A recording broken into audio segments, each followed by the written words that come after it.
Hello, everybody, and welcome to History Bite number 218, dated March 29th, 2021.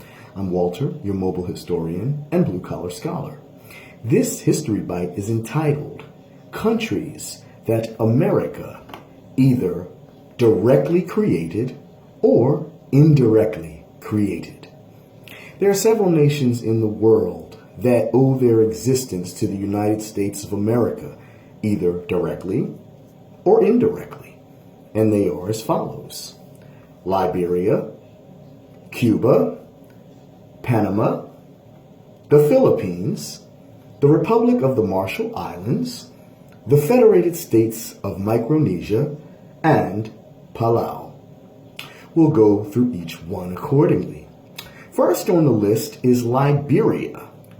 Liberia is a nation in West Africa that was founded as a result of the immigration of free American blacks to West Africa in the period between the 1810s and the 1840s. All right. Liberia came into existence in July of 1847. All right. The country, which already had native African inhabitants in it, all right, was founded on the premise of freedom, hence the name, Liberia, all right? Liberia's government and society was effectively created by these free American blacks who left the United States during the aforementioned period in American history, all right? Liberia is a direct result of the efforts of the American Colonization Society, which was an organization that existed in antebellum America that encouraged free American blacks to immigrate from the United States to West Africa. They felt that these African Americans would have a better chance at both prosperity and a life without discrimination if they left America. You know, in some ways they were right. And as a result of their immigration to West Africa, these free American blacks created the new nation of Liberia. Okay.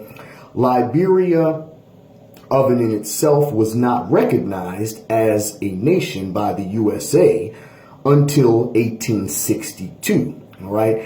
And it has maintained close relations with its mother country, the United States, ever since that time. In fact, Liberia's close relationship with the United States helped protect its independence when virtually the rest of Africa was being divided up into colonies between France, Great Britain, Italy, Germany, and so forth and so on. All right, so that's Liberia. All right. The next country on the list is Cuba. As we all know, I'm sure, Cuba was a Spanish colony for some 400 years, all right? And it was one of Spain's most prized possessions. You know, they resisted many attempts by the U.S. to buy the island, all right, in the 19th century. After the Spanish-American War, and as a result of the treaty concluding the war, Spain transferred control of the island to the United States, all right? And Cuba remained under U.S. occupation and control for the next 4 years until it declared independence as a republic in May of 1902. All right. Many people, however, declare that this Cuban republic was effectively a neo-colonial republic because even after its formal independence from the United States in 1902 as a sovereign nation, the U.S. still exercised a considerable amount of control over Cuba's economy and foreign policy up until the Castro Revolution in 1959. All right, so that's Cuba. All right, the next nation on our list is Panama. All right, Panama is a nation in North America. All right. It is, in fact, subdivided, rather, into classification as Central America. It is the country that connects North America, the continent, with South America, the continent. All right? Panama, Isthmus of Panama, all right, was created as a direct result of American interference in the affairs of Colombia. All right. Before Panama was created as a separate nation, the region known as Panama was a part of Colombia. All right. Now, as you know, I'm quite sure the U.S. wanted to build a canal, all right, in Central America, in some location, all right, and Panama seemed the most reasonable place to do so. It was the thinnest part of Central America, and logistically, probably the most practical place to do so, all right? Remember, the area at the time was still a part of Colombia, right? And the U.S. and Colombia had effectively almost worked out a treaty for the U.S. to build a canal through the Panama region in 1903, but the treaty was rejected by the Senate of Colombia. So with that, the United States then decided to support the Panamanian rebels seeking their independence from Colombia. All right. For the record, the people who lived in Panama, the region of Panama, had long sought independence from Colombia. All right. And had declared independence, all right, on at least one occasion in the 19th century. But of course, this independence was suppressed by Colombia. All right. So with that in mind, the United States supported the Panamanian rebels, and as a result, the new nation of Panama was born in November 1903, all right? Thus, the nation of Panama was born as a direct result of American interference, all right, in Colombia's affairs.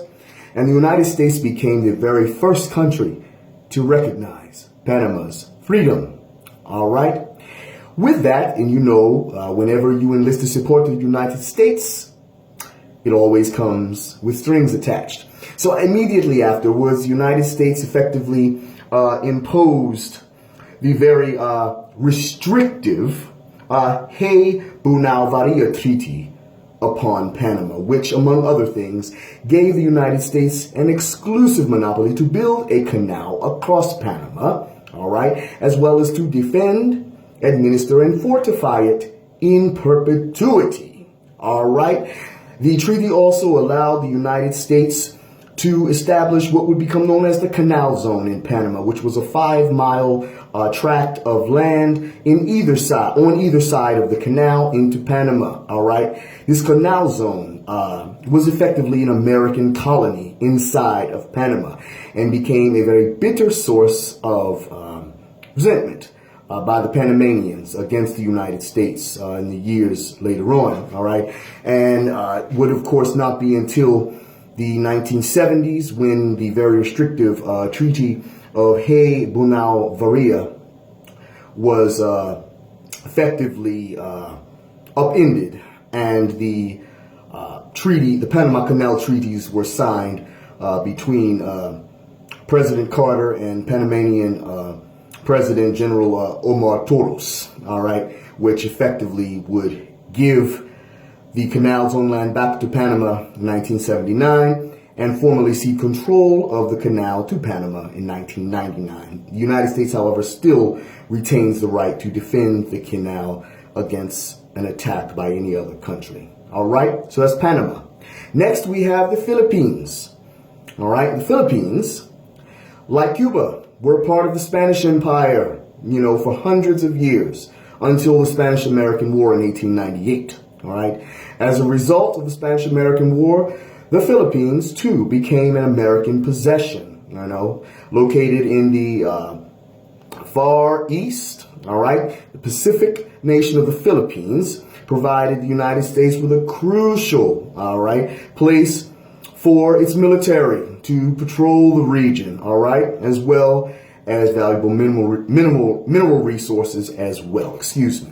All right. Philippines had long sought their freedom from Spain, and that was no different when the United States took control. All right. The United States promised the Philippines their independence in the 1930s, and that was effected on July 4th, 1946. All right. So yes, The United States gave the Philippines independence on its own Independence Day, all right? And thus, July 4th is celebrated as Independence Day in the Philippines, one of its Independence Days, all right? Independence from America, that is, all right? So, United States directly responsible for creating the independent nation of the Philippines, something it had never been before. Next, we go to the Republic of the Marshall Islands. Marshall Islands are located, okay, in the Western Pacific and came under the control of the United States after World War II, all right? We captured the islands during the war and they were placed under our administration after the war officially, all right? And they remained under U.S. control until 1979 when they were granted their independence, all right? Next, the Federated States of Micronesia, all right? Pretty much follows the same history as the Marshall Islands. The U.S. assumed control of these islands as a result of World War II, all right? And they, too, remained under U.S. sovereignty until 1979, okay? That takes us to last but not least, the nation of Palau, which is located in the Western South Pacific, which too came under American administration in the post-World War II period. All right. The island of Palau was one of the last places to receive its formal independence from the United States of America, if not the last, as a matter of fact, in 1994. All right. Now, for the record, the last three countries that I've mentioned, the Republic of the Marshall Islands, the Federated States of Micronesia, and Palau, all belong to the Compact of Free Association with the United States, which was created in 1986, still obligating the United States to these countries in certain regards, such as defense. All right. These countries do not have militaries and still rely on the U.S. for their defense. All right. The U.S. also has social obligations to these countries as well. All right. Even though they are fully sovereign in their own right. All right. So those are the countries which owe their existence essentially to the U.S., either directly or indirectly. Liberia, Cuba, Panama, the Philippines, the Federated States of Micronesia, the Republic of the Marshall Islands, and Palau. Okay? If you have any questions or controversies, leave them down below and I'll be happy to answer them. Okay? If you enjoyed this video and learned a thing or two, drop me a like. I'd appreciate it. And if you'd like to donate financially to my channel, I would also graciously appreciate that as well. All right? It brings me great pleasure to teach and hopefully add at least one thing to your immense pool of knowledge. So take care, stay safe out there, and I'll talk to you at the next bite. Peace.